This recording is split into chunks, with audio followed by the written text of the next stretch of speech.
Hello, and welcome to the SHARE Approach, Essential Elements of Shared Decision-Making workshop course, put on by the Agency for Healthcare Research and Quality. Hi, I'm Chris Konopke, and I'm an assistant professor at the University of Colorado School of Medicine. Today, I'll be walking you through Module 1, Essential Elements of Shared Decision Making. At the completion of this module, participants will be able to define shared decision-making in healthcare, communicate to patients that there are decisions to be made, and describe the 5 elements of the SHARE approach to conducting shared decision-making with patients. This slide shows the definition of shared decision-making. Shared decision-making is when a clinician and a patient work together to make a healthcare decision that's best for the patient and the situation. You'll hear me talk a lot about communicating with patients, but know that I also mean communicating with the patient's family, advocates, and others who may be in the room. The optimal decision takes into account evidence-based information about the available options, providers' knowledge and experience, and patients' values, preferences, and situation. We also need to define what we mean by situation. It includes not only medical history and comorbidities, but also social issues that affect the way people access and use medical care. This definition includes fairly obvious things like income, insurance, and ability to pay for medical treatments, but also less obvious things like transportation, ability to take time to attend appointments and treatment, family dynamics and demands, and cultural factors, beliefs, and traditions. Shared decision-making improves patients' experience of care, or more simply, patient satisfaction. Patient empowerment and patient-centeredness are themselves goals of care, which are accomplished by explicitly including them in conversations about treatments. You are the experts in medicine and what a certain patient might expect given a treatment choice, and they are the expert in themselves and what they want. When patients use evidence-based decision aids in treatment, they improve their knowledge of the options, have more accurate expectations of possible benefits and harms, and have less decisional conflict. They also reach choices that are more consistent with their values, and they participate more in decision-making, which is what most patients actually want. Studies have shown that uptake of treatment improves when patients are engaged in their decision-making. This may be because patients inherently buy into treatments in which they felt included in the decision, because they're more apt to seek help from care providers when issues arise, or because of generalized empowerment secondary to involvement in the decision. You could be doing shared decision-making in all of your work with patients, as it's important to center any treatment decision on patients' values, goals, and life situation. There are some kinds of situations where it's especially appropriate. The first is when there are multiple viable options, meaning that we believe that more than one option could be the right choice for a patient, depending on their values, goals, and situation.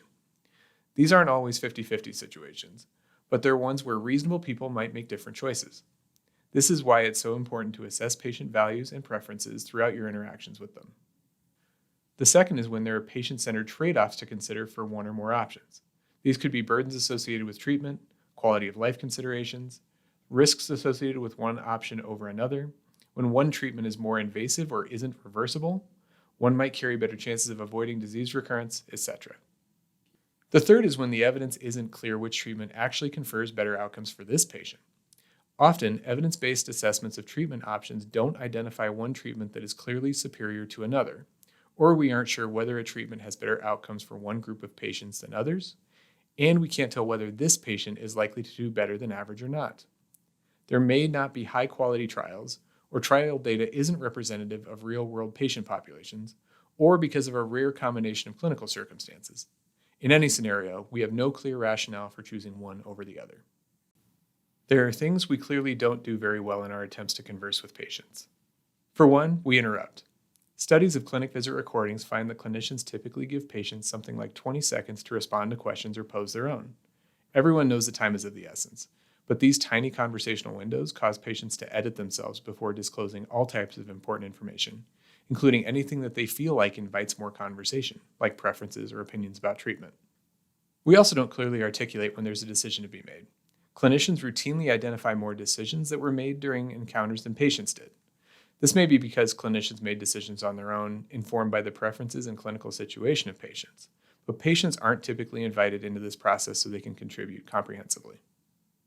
Relatedly, clinicians often don't explicitly elicit patients' thoughts, goals, or preferences. Rather than saying, "What are you thinking about the choices in front of us?" we often infer preferences from patient stories, our own personal relationships with them, or other information. This is well-meaning, but again denies patients a real opportunity to contribute. Here are just a few examples of circumstances where shared decision-making is clearly appropriate and potentially helpful. Multiple viable options. One common example is total knee replacement versus physical therapy. In many instances, either are viable courses, but clearly carry very different burdens, cost, tolerance for invasive treatment and uncertainty, ability to adhere to a long-term treatment regimen, need or desire to be as functional as possible as soon as possible, etc. Here we will note that you may have an opinion about what you would like the patient to choose or what you would do in their circumstance. This is completely normal and a sign of being a clinician who cares about patients' well-being. But what you need to do is give them the opportunity to express preferences and make a choice. Trade-offs. An excellent example of this situation is the decision of whether to have a left ventricular assist device, LVAD, or a partial artificial heart, implanted or to pursue palliative care for a patient with late-stage heart failure. LVADs are an incredible treatment in terms of survival and quality of life improvements, but they're very burdensome, require a lot of support from others, and carry substantial risk for complications. For patients who get these without using them as a bridge to transplant, accepting this therapy is both a massive commitment and a high-stakes gamble, and reasonable people certainly opt to forego it in favor of enjoying the time they have left and focusing on reducing symptoms with medication. Evidence isn't clear. In some ways, this might be the largest of these three categories of decisions. These are cases where either the existing evidence is conflicting, controversial, or incomplete. Chemotherapy near the end of life fits this criteria, as there has been a historical dearth of data surrounding outcomes of many treatments for patients near the end of their lives. Left atrial appendage occlusion for patients with atrial fibrillation is the inverse dynamic. There have been studies, but their methodologies are the subject of debate, and experts disagree about how these devices compare to oral anticoagulation. In each case, patient preferences are going to vary independently of the evidence for each treatment option, and need to be well understood in order to reasonably inform the option that's selected. The SHARE approach includes 5 elements, with the ultimate goals of first, exploring and comparing the benefits, harms, and risks of each healthcare option, and second, using the patient's values, preferences, and situation as a lens through which to evaluate which is best for them. You might not present them in a linear order during your interactions with patients. For example, S, H, and A could all be going on simultaneously. The important takeaway is to address all 5. S stands for seek your patient's participation. H stands for help your patient explore and compare treatment options. A stands for assess your patient's values and preferences. R stands for reach a decision with your patient. And E stands for evaluate your patient's decision. The first element of SHARE is seeking your patient's involvement. Give explicit permission to make their concerns and preferences known. Patients often report not feeling as though they had a choice, even if they wanted to participate. Many patients do not know they can and should participate in their healthcare decision-making. In addition, many patients do not know about the uncertainty in medicine and that outcomes of different treatments can vary. Tell them in very clear terms when you aren't completely sure about how a treatment will go, including how you would monitor their response if they were to decide to pursue one option. Let's go over some tips to help you invite your patient to participate. Summarize the health problem clearly and communicate that there's a decision to be made. Ask your patients to participate with the healthcare team in the decision-making process. Help your patients understand they are being invited to ask questions, get answers, and discuss options with you. Empathize with their experience. Patients and families can tell, so take a posture of genuine interest in what they want. Assess the role your patients want to play in the decision-making process. Provide ongoing cues during the interaction about why their input is important. For example, say, "I'd like your input. What do you think about that?" Or "What does that make you think or wonder?" Ask your patients if they would like family and caregivers to participate. Depending on family dynamics and social structure, it may be critical to include certain members of the family to arrive at the decision that best represents the patient's wishes and to encourage adherence. Here are some conversation starters to invite your patient's involvement. Now that we've identified the problem, it's time to think about what to do next. I'd like us to make this decision together. There is good information about how these treatments differ that I'd like to discuss with you before we decide on an approach that is best for you.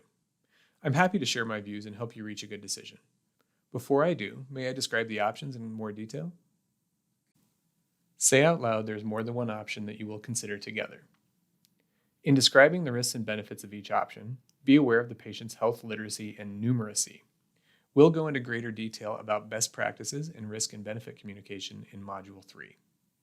When describing risks and benefits, again be sure to include areas of uncertainty, including the risk of side effects, likelihood of experiencing meaningful improvement, etc. In some cases, this might be framed as a best case, worst case, and most likely outcomes.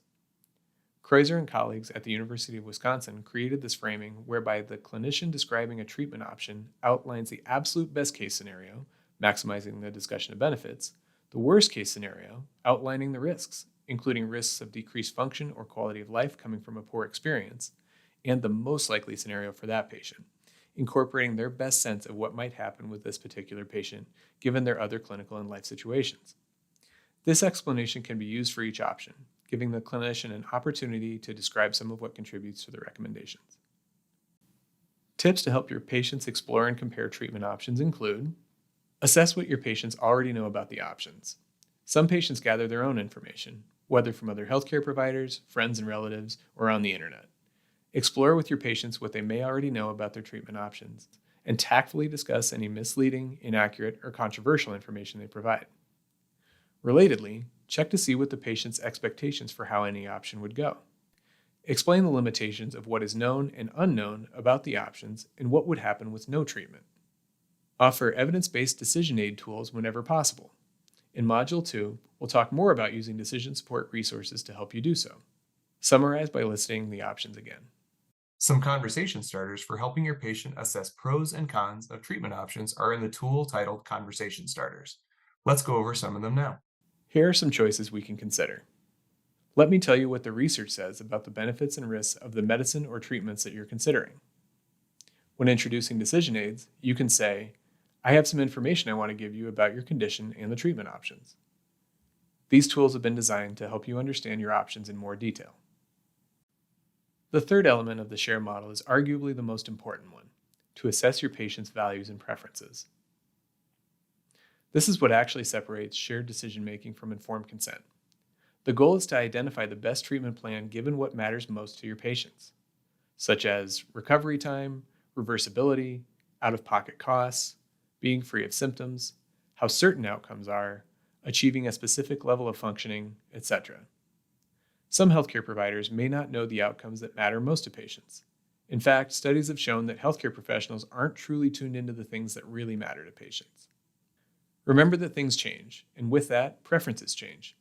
Even if you've known your patients for a long time, check with them to be sure you understand what's important to them in specific reference to this decision. Some tips to complete Step 3 are: ask your patients specifically about what's important to them. Assess how their situation may affect their options and decision. Use open-ended questions. Listen with genuine interest and empathy. Acknowledge what matters to your patient, and agree on what's important to your patient. Some things you can say to get the conversation going about your patient's values and preferences are: when you think about the possible risk, what matters most to you? As you think about your options, what's important to you? Which of the options fits best with the treatment goals we've discussed? Is there anything that may get in the way of you doing this? Assessing preferences matters, especially when patients elect to defer decisions to clinicians. We'll talk about making recommendations in a patient-centered way in just a moment. The fourth element in the SHARE model is to reach a decision with your patient about the treatment option that's best. Making a decision, especially important or weighty ones, may take time, and possibly multiple visits or conversations. Check to see if your patient needs more time to consider the options or discuss them with others. After assessing the treatment options, including benefits and risks, and guiding your patients to express what matters most to them in determining the best option, decide together on that best option. As mentioned earlier, patients may choose to delegate the decision to someone else or decide not to make a decision. In that case, follow-up and monitoring may be the option. Schedule follow-up appointments to carry out the preferred plan. The fact that a lot of patients ask you, "What would you do?" or "What would you tell me to do if I was your mother?" doesn't necessarily mean that they don't want to participate. We actually look at those statements as an invitation for you to elicit more information about their goals and preferences, so that you can frame a recommendation within those stated values. Sometimes clinicians think it's not possible to share a recommendation while also doing shared decision-making. This is not true. You can make a recommendation in a patient-centered way, taking into account their preferences, goals, and values. But this is really only possible after you've realistically assessed patients' values, goals, and situation. For example, a recommendation that isn't patient-centered would be, based on your numbers and current symptoms, I'd recommend. Whereas a recommendation that is patient-centered would be, based on your numbers and current symptoms, and because you told me that X is important to you, I'd recommend Y. What do you think about that? Notice that you can still highlight advantages of a treatment over the other, as long as the advantage seems to accord with something the patient identified as important to them. Being conflicted about a decision is okay and completely normal, especially when the decision is difficult. Signs of decisional conflict may include verbalizing uncertainty about the choice, wavering between choices, expressing preferences that catch you by surprise. By this I mean that when a patient expresses an opinion or a preference which seems to be in conflict with the rest of your conversation about what's important to them. They may delay the decision, question personal values or what's important to them, being preoccupied with the decision, or showing signs of distress or tension. When trying to reach a decision with your patient, look for and acknowledge signs of decisional conflict. Tips to help move your patient to come to a decision after jointly talking about the pros and cons of the treatment are: ask your patients if they're ready to make a decision or if they have any additional questions. Ask if they would like additional informational tools, such as decision aids, to help make a decision. If more time is needed, schedule another session. This may not always be possible, which may mean just setting a date or time when a decision should be made. There is almost always a way to buy a little time, even in the ICU. Confirm the decision by asking your patients to describe the option they chose. Have other staff schedule appointments to carry out the preferred option. Some tips to aid in evaluating your patient's decision are: make plans to review the decision in the future. Decisions may be reviewed and changed if they're not working well. Monitor the extent to which the treatment decision is implemented. Help with managing barriers to implementing a decision. Provide access to self-management support programs or other resources. Reconsider other options if the preferred option isn't working. In summary, the SHARE approach can be conceptualized as 5 elements working together to make clear that a choice is in front of you, clarify what the options are, help the patient explain what's important to them, and figure out a path forward. These are better thought about as ways to be with patients, and don't have to be done in any particular order in order to be done correctly. The elements are: S, which stands for seek your patient's participation; H, which stands for help your patient explore and compare treatment options; A, which stands for assess your patient's values and preferences; R, which stands for reach a decision with your patient; E, which stands for evaluate your patient's decision. For additional tips, there's a handout that lists examples of helpful conversation starters for each element of the SHARE approach. There are 2 group activities associated with this presentation. One is called Making a Patient-Centered Recommendation, where you can pair off or practice as a group how to make patient-centered recommendations guided by the SHARE approach. The second activity is a role-playing exercise, where someone will play the part of a patient and someone will play the part of the clinician. This will create more realistic scenarios and can be done in several different ways.